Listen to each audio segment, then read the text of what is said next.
Saudara-saudara pendengar yang kami kasihi dimanapun Anda berada, Anda kembali bersama kami dalam acara Telaga, Tegur Sapa, Gembala Keluarga.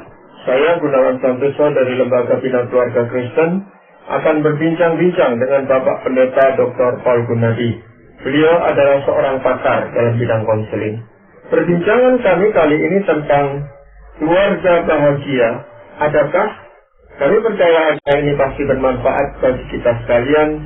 Dan dari studio kami mengucapkan selamat mengikuti. Topik apa yang akan kita bicarakan kali ini, Bapak? Kali ini kita akan mengangkat topik berjudul keluarga bahagia adakah? Ya, ini sebuah pertanyaan ya Pak Gunawan. Apakah ada keluarga yang bahagia? Ya, ini topik yang menarik dan mudah-mudahan dapat menjadi berkat buat kita semua. Ya, memang itu menjadi pertanyaan banyak orang. Semua orang yang menikah atau yang menikahkan putra-putrinya tentu berharap pasangan ini akan hidup bahagia. Karena itu ucapan biasanya disebutkan adalah selamat berbahagia. Kalau kita membuat kartu ucapan ya kita pilihkan kata-kata seperti itu, Bapak. Tapi memang faktanya agak kabur gitu ya. Yang disebut bahagia itu yang seperti apa gitu. Karena banyak orang mengklaim keluarga kami ini bahagia, tapi dari luar itu kenyataannya enggak seperti itu. Atau sebaliknya, orang-orang mengatakan itu keluarga yang tidak bahagia. Tapi mereka sendiri berkata, kami tidak ada masalah, kok kami itu bahagia-bahagia saja. Kami senang dengan kehidupan keluarga seperti ini. Nah ini memang agak sulit Bapak untuk menggariskan gitu ya. Nah, semoga perbincangan ini nanti akan membawa suatu penjelasan yang baru bagi kita. Namun Pak Bapak, kalau kita melihat di dalam Alkitab, sejak awal itu kan keluarga pertama ini juga bukan keluarga yang berbahagia, karena anak-anak dari Adam dan Hawa ini kan saling membunuh. Kain membunuh Habil. Ini keluarga yang pertama ini yang Tuhan ciptakan. Dan bagaimana dengan selanjutnya, Bapak? Ya, memang banyak sekali Pak Gunawan contoh-contoh di Alkitab ya, yang nggak membuat kita ini bertanya-tanya apakah ada keluarga yang berbahagia. Sebab bahkan seperti Raja Daud ya, seorang yang mencintai Tuhan, diberkati Tuhan, harus menuai banyak masalah di hari tuanya gara-gara masalah anak. Imam Eli dan juga Samuel menghadapi banyak masalah yang ditimbulkan oleh anak-anak mereka, dan gara-gara anak-anak mereka Israel menolak Tuhan dan meminta diperintah oleh raja. Yakub juga harus menuai banyak masalah, baik yang berasal dari istrinya maupun dari anak-anaknya. Bahkan di dalam penderitaan, bukan saja Ayub tidak mendapatkan dukungan dari istrinya, yang malah disuruh mengutuk Tuhan dan mati. Ya, ini sebagai contoh saja Pak Gunawan. Sebenarnya adakah keluarga yang bahagia ya? Dan kita juga lihat orang sebelah kiri sebelah kanan, kita melihat aduh begitu banyak rasanya kok yang nggak bahagia ya. Jadi saya kira ini pertanyaan yang memang layak kita tanya ya, apakah ada ya keluarga yang bahagia? Iya, tadi sementara Pak Paul menyebutkan nama-nama tokoh-tokoh di dalam Alkitab, memang saya juga sempat pikir-pikir itu. Siapa yang keluarga yang bahagia? Apa Yusuf dan Maria atau yang mana gitu Bapak? Kira-kira ada contohnya enggak Bapak yang bisa jadi itu keluarga yang berbahagia? Kita tahu Ayub itu sangat mencintai anak-anaknya, berdoa bagi anak-anaknya. Ya, tapi ya waktu akhirnya mengalami musibah, ya istrinya pun ya juga nggak terlalu berbahagia dengan dia. Ya, kita tahu juga Ishak sangat mencintai istrinya Rebeka atau Ribka. Tapi akhirnya ya rumah tangga mereka kok terbelah. Anak yang satu memihak pada mama, anak yang satu memihak pada papa. Jadi ya kita sulit ya memang menemukan contoh keluarga yang benar-benar bahagia. Iya, pun tadinya saya pikir juga salah satu tokoh yang bisa kita idolakan. Karena kan mereka sekeluarga bisa tinggal di dalam perahu bahtera itu ketika air. Tapi nyatanya setelah turun dari bahtera itu mabuk. Dan ini kan suatu indikasi yang kurang baik gitu Bapak. Ya, memang secara positif kita melihat Tuhan bekerja lewat anak-anaknya yang tidak sempurna. Tidak ada yang sempurna. Bahkan keluarga mereka pun tidak sempurna. Tapi Tuhan bekerja lewat yang tidak sempurna itu. Jadi kalau ada orang yang mengklaim mengatakan bahwa keluarga kami bahagia, ini kita mesti juga bertanya-tanya gitu ya. Ya boleh-boleh saja orang mengatakan hal itu, tetapi kan faktanya seperti apa gitu ya. Iya. Nah sebenarnya apakah ada tanda-tandanya gitu Pak? Sebuah keluarga itu disebutkan keluarga bahagia atau tidak? Jawaban terhadap pertanyaan adakah keluarga yang bahagia? Nah, jawabannya adalah ada, Pak Gunawan. Namun kita mesti terlebih dahulu jelas dengan makna bahagia dalam kaitannya dengan keluarga. Saya akan paparkan beberapa ciri ya atau tanda bahagia. Pertama, keluarga bahagia tidak berarti setiap saat, setiap anggota keluarga merasa bahagia dengan keluarganya. Tidak. Di dalam hidup berkeluarga pasti ada konflik. Dan konflik membuat hati kita susah, bukan bahagia. Juga mustahil untuk memenuhi harapan atau keinginan masing-masing. Tentu ada saat di mana kita tidak bisa atau bahkan tidak bersedia memenuhi keinginan anggota keluarga yang lain. Dan sewaktu itu terjadi, ya orang itu pasti tidak bahagia. Itu sebab mustahil untuk merasa bahagia senantiasa, termasuk di dalam keluarga. Nah, jadi jika demikian, apakah definisinya bahagia di sini? Bahagia berarti bahwa secara keseluruhan kita merasa puas dengan keluarga kita. Kita tidak buta, kita tahu bahwa keluarga kita tidak sempurna, tapi secara keseluruhan kita merasa bahwa di dalam keluarga jauh lebih sering kita merasa puas dan senang ketimbang merasa kesal dan tidak puas.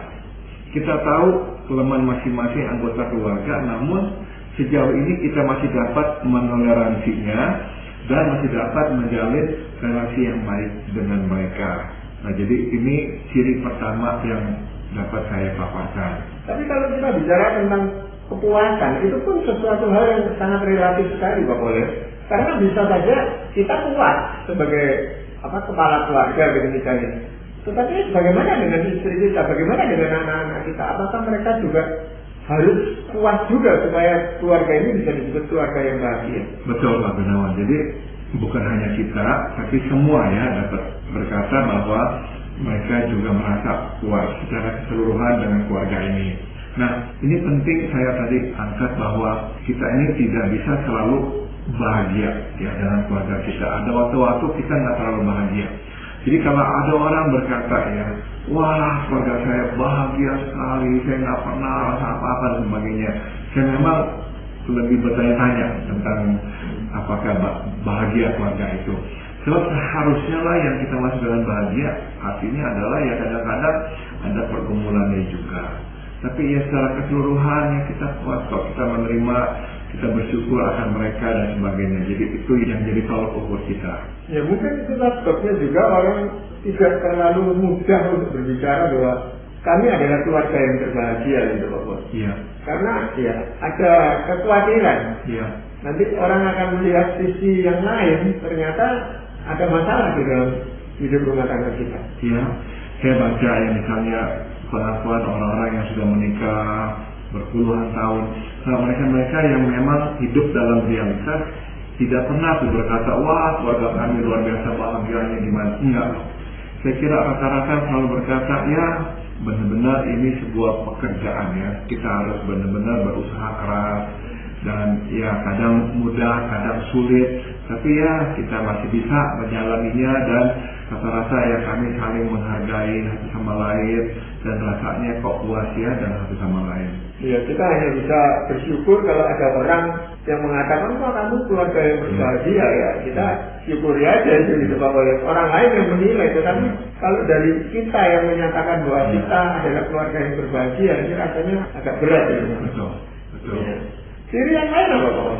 Ciri kedua adalah kita dapat berkata bahwa keluarga kita bahagia bila kita bisa bersyukur kepada Tuhan atas kehadiran mereka di dalam hidup kita, Pak Gunawan.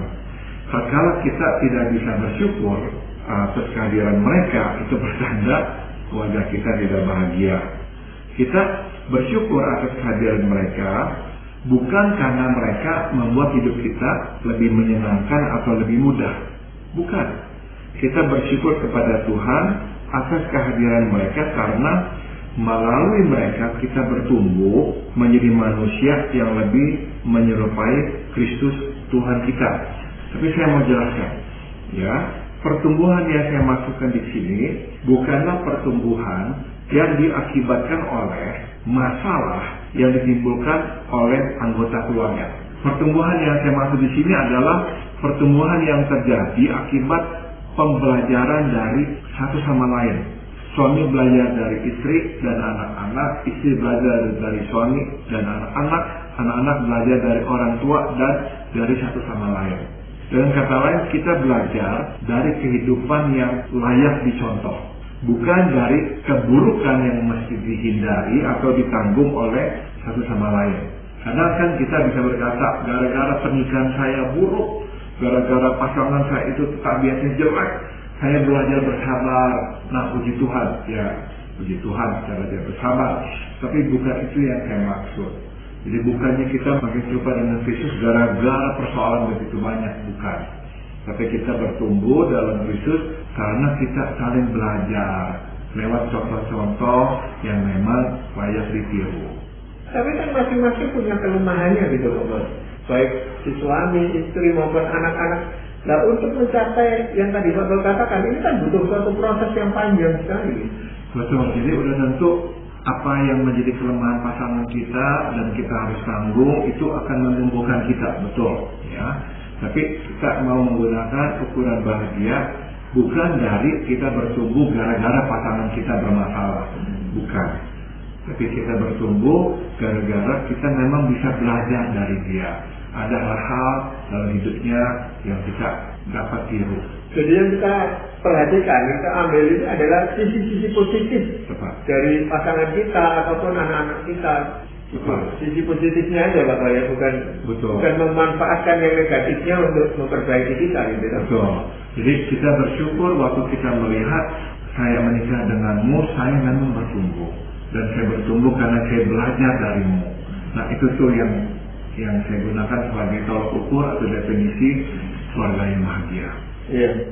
Dan ini merupakan suatu proses yang panjang dan jatuh bangun, mungkin kali gagal, dua kali gagal, tapi terus diusahakan gitu Bapak. Betul Pak Gunawan. Iya, ciri yang lain apa Bapak? Ciri yang ketiga adalah kita menyebut keluarga kita bahagia bila kita dikasihi dan diterima apa adanya. Singkat kata, kita bisa menjadi diri kita apa adanya dan tidak mesti menjadi pribadi yang lain yang bukan diri kita supaya kita diterima dan dikasihi. Nah, bila kita tidak dapat menjadi diri apa adanya karena dituntut untuk menjadi diri yang berbeda, maka kita tidak akan bisa berkata bahwa kita bahagia. Nah, ini bukan saja berlaku buat istri atau suami, tapi juga buat anak-anak Pak Gunawan. Ya, jadi jangan sampai anak-anak kita berkata, saya nggak merasa bahagia karena saya nggak diterima apa adanya, saya nggak dikasihi apa adanya. Berapa banyak anak yang merasa bahwa saya baru dikasihi dan diterima kalau saya berhasil memenuhi tuntutan dari orang tua. Nah, kita mesti memang menciptakan iklim penerimaan dan kasih yang enggak terlalu menekankan pada kondisi. Tapi seringkali justru seperti itu, bahwa istri menghargai suaminya kalau suaminya itu bisa katakan mencukupi kebutuhan keluarganya. Atau suami akan menghargai istri kalau istri itu menjadi seorang ibu rumah tangga yang baik. Kan selalu dikaitkan dengan prestasi dari itu. Betul, sudah tentu ada peraturan atau pengharapan yang kita mesti perhatikan di dalam keluarga. Kita tidak dapat dan tidak seharusnya hidup sesuai dengan kata hati kita. Pokoknya udah kita nggak hiraukan kepentingan orang lain. Tidak ya. Jadi kita harus sadar bahwa tindakan kita bisa mengecewakan orang dan tidak soal seberapa besar kasih dan penerimaannya kepada kita.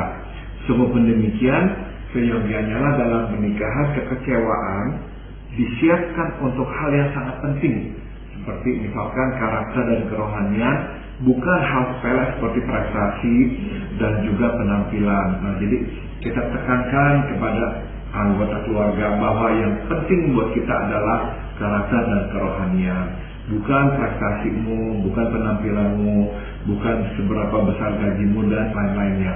Nah, jadi mereka tahu bahwa mereka diterima selama mereka memang juga hidup sesuai dengan yang kita harapkan, yaitu rohani dan juga berkarakter baik.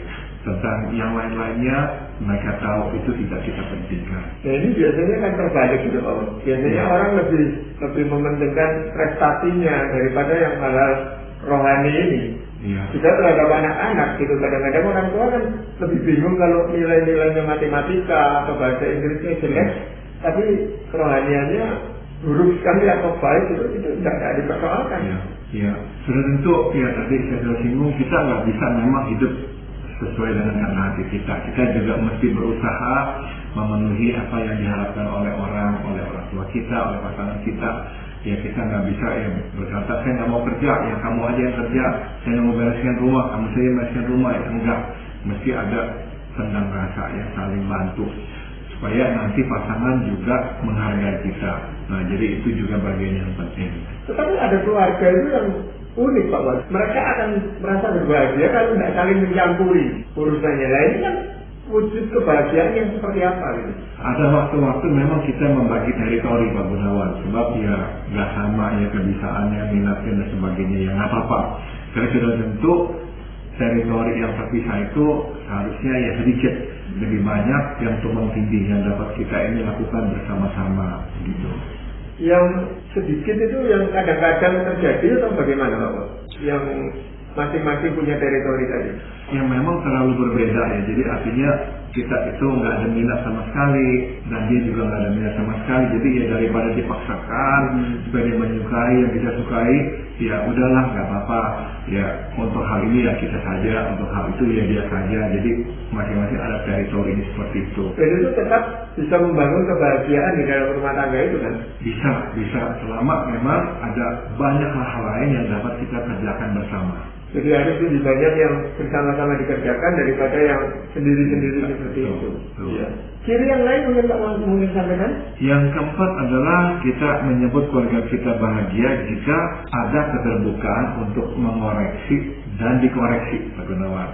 Kita berani mengoreksi karena kita tahu teguran kita diperhatikan. Kalau kita koreksi dan tidak diperhatikan, ya kita lama-lama juga enggan ya memberikan koreksi.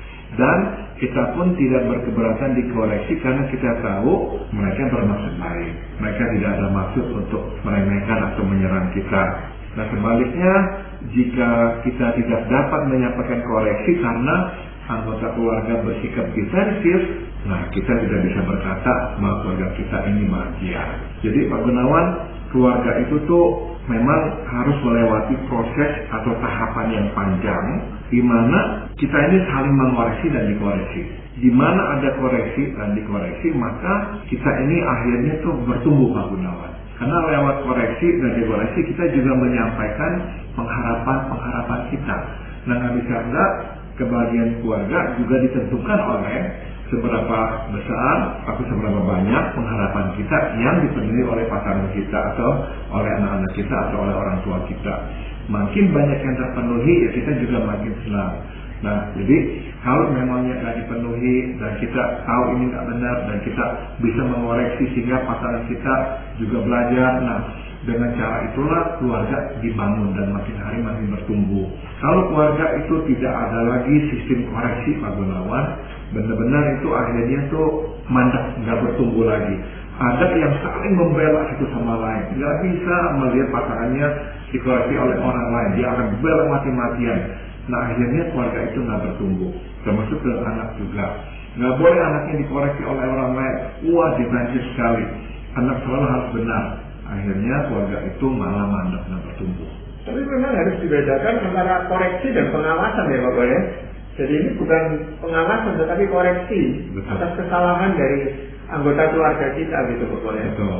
Jadi kita memang mesti berani dan bisa mengoreksi.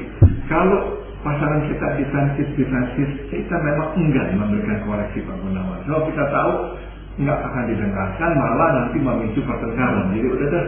Nah begitu itu terjadi, sebetulnya relasi kita itu tuh udah nggak lagi bertumbuh. Atau sebaliknya kalau kita dikoreksi pasangan kita selalu defensif, kita mencari alasan untuk membenarkan diri kita sendiri, itu pun juga akan sulit untuk keluarga ini bertumbuh gitu Pak. Betul, ya tentu ya kita mengerti ada orang yang hobinya mengoreksi, ya jangan sampai hobi kita mengoreksi memang sesuatu yang kita harus lakukan, tapi lakukanlah dengan hati-hati dan bijaksana, nggak gampang-gampang juga, karena kita tahu koreksi sedikit banyak akan melukai hati orang. Ya karena antara koreksi dan kritikan ini agak sangat dekat gitu loh, sehingga koreksi kita itu bisa dibaca sebagai suatu kritikan yang menyakitkan daripada membangun. Betul. Nah jadi saya lihat keluarga yang bisa mengoreksi dan dikoreksi akhirnya menjadi keluarga yang matang, Pak Gunawan. Benar-benar matang, benar-benar juga kelihatan bahagia karena mereka menjadi diri yang lebih baik daripada 10 tahun yang lalu misalkan. Tapi koreksi itu harus terjadi di intern keluarga itu, Pak. Ya. Bukan koreksi yang datang dari luar gitu ya. Betul. Namun kalau kita berani dan bisa ya dikoreksi di dalam keluarga, kita cenderung bisa dikoreksi oleh orang lain juga. Daya tahannya lebih kuat rasanya gitu ya. Betul, dan kita lebih terbiasa. Kita tahu bahwa kita nggak sempurna, kita bisa salah. Makanya ya di rumah juga orang bisa lihat kesalahan kita, ya udah orang di luar lihat kita ada kurang tepat atau apa, ya kita juga mau belajar. Iya. Dan itu tidak mempengaruhi, malah membentuk kebahagiaan di tengah-tengah keluarga itu gitu. Betul. Nah, ciri yang lain mungkin masih ada Pak? Masih ada, yaitu yang kelima, kita mengatakan bahwa keluarga kita bahagia bila kita dapat membayangkan dan menanti-nantikan menghabiskan masa depan bersama dengan mereka, Pak Gunawan. Kita hanya dapat membayangkan dan menanti-nantikan menghabiskan masa depan bersama keluarga bila kita dapat menikmati keluarga kita sekarang. Sebaliknya, jika kita tidak bisa menikmati keluarga kita sekarang, kecil kemungkinan kita dapat membayangkan dan menanti-nantikan menghabiskan masa depan bersama dengan mereka. Begitu. Jika kita menikmati keluarga kita sekarang, kita ini seolah-olah ingin terus memperpanjang waktu bersama dengan mereka. Makin panjang, makin baik.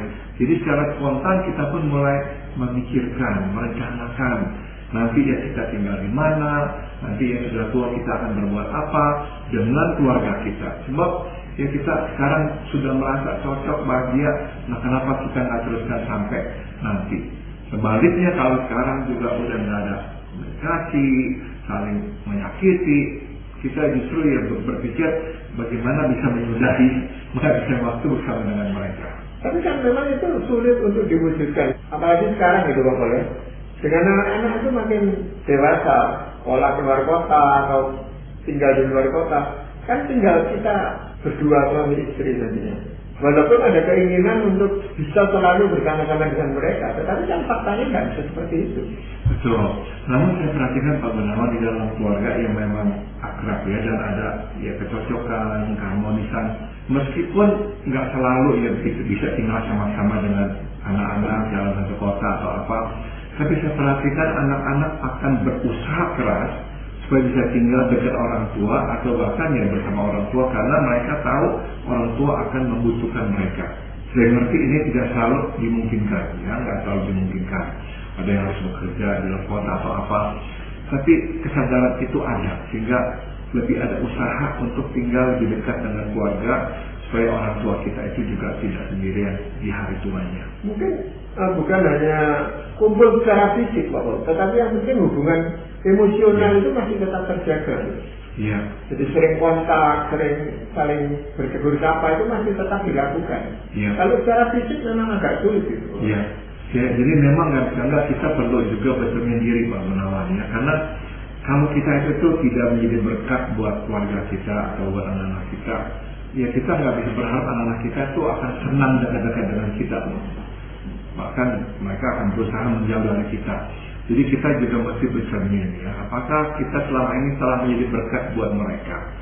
Semakin besar berkat yang mereka rasakan dari kita, makin mereka senang untuk bersama-sama dengan kita. Ya, tapi memang wujud keluarga bahagia ini memang berubah bentuknya dari waktu ke waktu sesuai dengan keadaannya itu. Mungkin pada waktu pernikahan awal itu kita bisa menikmati kebahagiaan tersendiri dengan anak-anak yang masih kecil, masih remaja gitu. semakin dewasa, semakin mereka sudah tidak lagi serumah, ada bentuk kebahagiaannya, tapi bentuknya kan sudah beda dengan yang awal tadi gitu Pak. Betul Pak Gunawan. Tentu memang nggak akan bisa sama ya, anak-anak masih kecil, sudah remaja ataupun sudah dewasa akan beda-beda. Namun yang sama adalah saya kira ya perhatian ya, kasih sayang. Kalau memang keluarga kita itu bahagia, akan ada kasih sayang yang cukup dari orang tua kepada anak, dari anak kepada orang tua, dan dari pasangan suami istri kepada satu sama lain. Iya, walaupun ada orang luar yang baru masuk misalnya menaruh kita, itu tidak terlalu berpengaruh dengan kebahagiaan keluarga itu.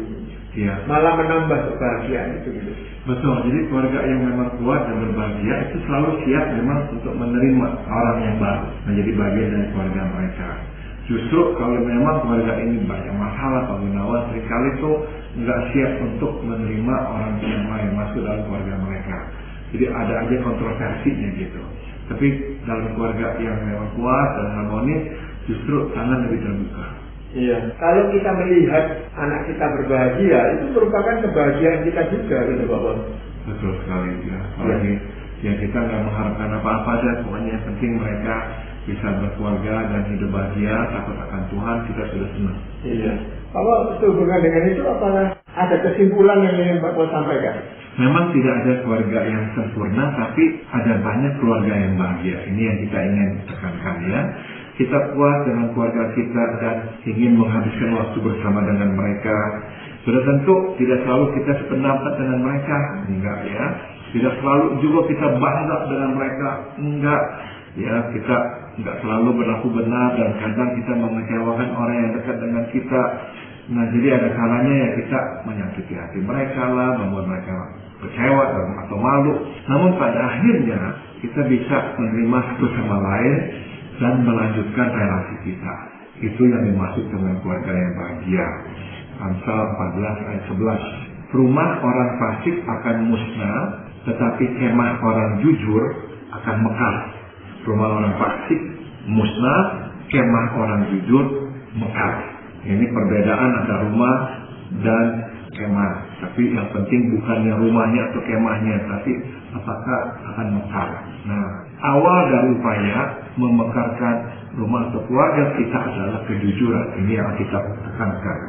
Nama lain dari kejujuran adalah ketulusan dan keterbukaan.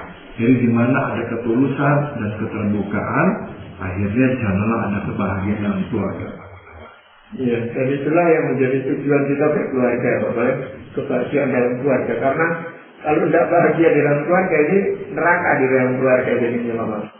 Dan kita bersyukur bahwa masih ada kebahagiaan di dalam keluarga, tidak pesimis pada awal pembicaraan kita tadi. Terima kasih sekali Bapak untuk perbincangan ini.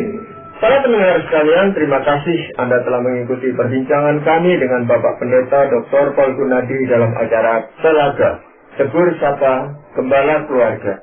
Kami baru saja berbincang-bincang tentang keluarga bahagia. Adakah bagi Anda yang berminat untuk mengetahui lebih lanjut mengenai acara ini,